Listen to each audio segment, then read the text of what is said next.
Today is another day to talk about makeup. And today we are doing Makeup Explained again, and it is lip gloss that we are talking about. We will be looking at what it is and what it does, what types exists, and if you need it, when should you use it? And if you would like to, you can actually also go read this as a post on my blog if you would rather read than listen.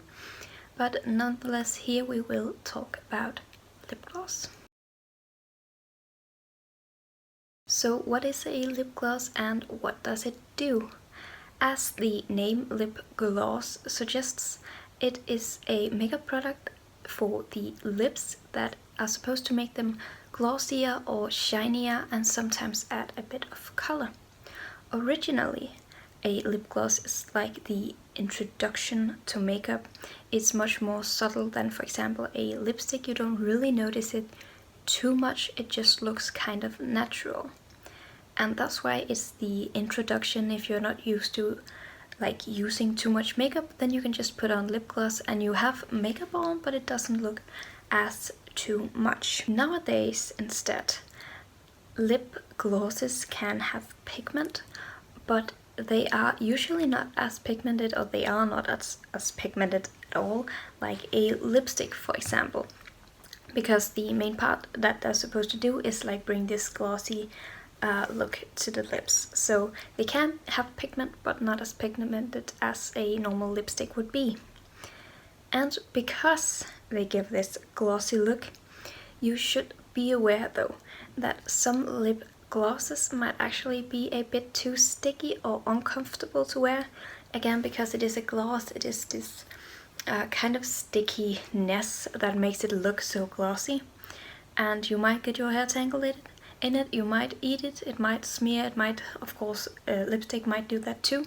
That's like the only thing you should think about. It might get a bit uncomfortable if it gets too sticky. Nonetheless, you can get some lip glosses that are not uncomfortable, that are not sticky. You just have to look in the right places. But usually those really cheap lip glosses, super sticky and not a good idea to buy. But it's really up to you. Some people don't really care that much if it is a bit sticky. I'm really not good with it, so if I use lip gloss, it has to be something that's not really sticky, like the one I am wearing now, for example. You can probably see I have a bit of color, not much, but my lips do look quite glossy, without actually being really sticky.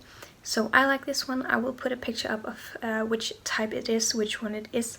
It's supposed to be one like they brand themselves with comfortable wear.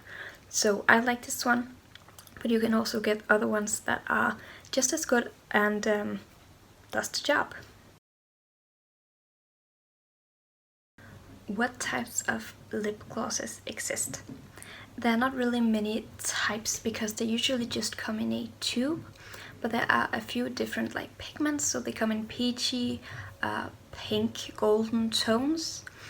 And then there are a few finishes. For example, it could be glitter, shimmer, shine, sheer, or pigmented. So there are a few different ones. I will put them up here so you can see them. I probably already have, but nonetheless, those are like the most usual ones you can get. Again, not really that many types, because the thing it's supposed to do is just to give this, not tint this gloss or shine to the lips. So again, the pigment can be too overpowering, and it's always like some form of glossy. But again, of course, it can be glittery instead, or it can be kind of sheer, just see-through. Nonetheless, it will always be shiny. Do you need a lip gloss, and when should you use it? As I always say, you don't need any makeup, but if you're starting out with makeup, it can be a good thing to perhaps try out a lip gloss because it's very subtle, especially if you find one that's comfortable to wear. So it can be a good like starter item, but it can also be very pretty like over a lipstick, just accompanying the rest of your makeup. So it's kind of I would say it's best for introducing you to makeup still, but it can also look really pretty on top of pigment, on top of something else. Because you can wear it alone or to accompany a look or over lipstick, you kind of choose yourself when you put it on, because you can just put it on without anything, just right now, or you can choose to do it after you put on your face makeup, or after you put on your face makeup and lipstick. That's where I would usually do it. And regarding like the eye makeup, it really doesn't matter if you do eyes or lip first. You can choose to do that however you want, but I like to have like the base of my face done first, so I can just put something on top of it. And that's all for lip gloss. I hope it was okay and easy enough to follow. If there's something else you would like explained in this series, you can tell me in the comments down below, and I will get to it if I haven't already. And if you like this video, you can choose to give it a thumbs up. You can choose to subscribe to stay for future videos, or ring the bell to get notified whenever I upload something. I just hope you all have a happy life, one day at a time.